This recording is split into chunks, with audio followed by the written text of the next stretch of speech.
নমস্কার বন্ধুরা, মায়ের হেসেলে সবাইকে স্বাগত। আজকে আমাদের রেসিপি ডিমের মালাইকারি। ডিম খেতে কিন্তু সকলে আমরা ভারী পছন্দ করি, ছোট বড় সকলেই। ডিমের বিভিন্ন রেসিপি তো আমরা বাড়িতে ট্রাই করেই থাকি, তার মধ্যে অন্যতম একটি হচ্ছে ডিমের মালাইকারি।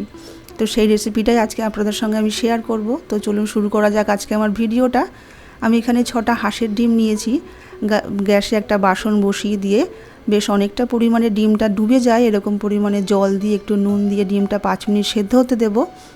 এদিকে একটা গোটা নারকেলের অর্ধেকটাকে ছাড়িয়ে নিয়েছি। নারকেলের আমি এখানে দুধ তৈরি করে নেব।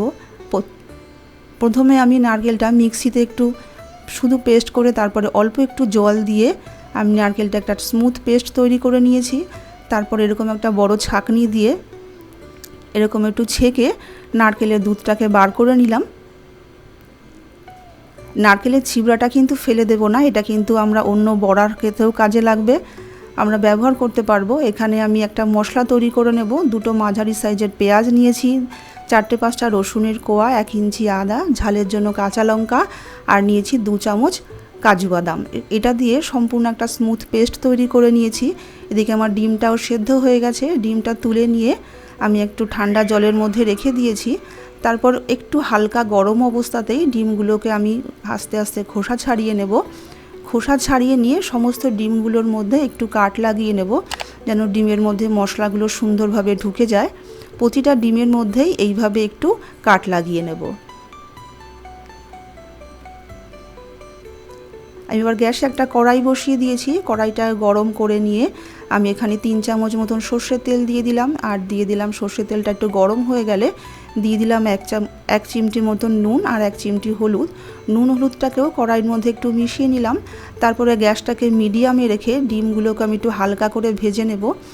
আমি রান্নায় আর হলুদ দেব না, এই রান্নাটা একটু গোল্ডেন ব্রাউন হয় কালারটা, তাই রান্নায় বেশি হলুদের প্রয়োজন হয় না। ডিমগুলো ভাজা হয়ে গেছে, আমি আলাদা প্লেটে তুলে রেখে দিলাম। এবার ওই কড়াইয়ের মধ্যেই আমি আবার একটু 1 চামচ মতন সর্ষের তেল দিয়ে দিলাম একটু গোটা গরম মশলা ফোড়নের মিষ্টি গন্ধ বেরোতে শুরু করলেই আমি যে মশলাটা বেটে রেখেছিলাম, পেঁয়াজ, আদা, রসুন, কাজু বাদাম, কাঁচা লঙ্কা, সমস্ত পেস্টটা এখানে আমি দিয়ে দিলাম। গ্যাসটাকে মিডিয়ামে রেখে মশলাটাকে আমি ভালো করে কষিয়ে নেব। তারপরে এখানে আমি একটু গুঁড়ো মশলা দিয়ে দিলাম, সামান্য একটুখানি কাশ্মীরি লঙ্কার গুঁড়ো, স্বাদ মতন নুন, আর একটুখানি ব্যালেন্সের জন্য চিনি দিয়ে দিলাম। চিনিটা অপশনাল, না চাইলে নাও দিতে পারেন। ভালো মতন মশলাটাকে আমি কষিয়ে নেব। 5 থেকে 7 মিনিট সময় ধরে আমি মশলাটাকে কষিয়ে নেব। মশলাটা যখন কষানো হয়ে যাবে, তেলটা রিলিজ হতে শুরু করবে, তখন আমি পুরো নারকেলের দুধটাকেই এখানে আমি দিয়ে দেব। নারকেলের দুধটাকে দিয়েও মশলার সঙ্গে ভালো করে মিশিয়ে নেব। আপনারা চাইলে এখানে বাজারের প্যাকেটের নারকেলের দুধও এখানে ব্যবহার করতে পারেন, তাতে টেস্টের কোনো হেরফের হবে না। গ্রেভিটা যে একটু ফুটে যাবে তখন আমি ডিমগুলোকে দিয়ে দেব। ডিমগুলোকে দিয়েও হালকা হাতে একটু নাড়াচাড়া করে নেব। এইভাবে হালকা হাতে একটু নাড়াচাড়া করে নিয়ে এটাকে আমি একটু ঢাকা দিয়ে রেখে দেবো 5 মিনিটের জন্য। গ্যাসটাকে একদম লো করে, দেখুন 5 মিনিট আমার হয়ে গেছে।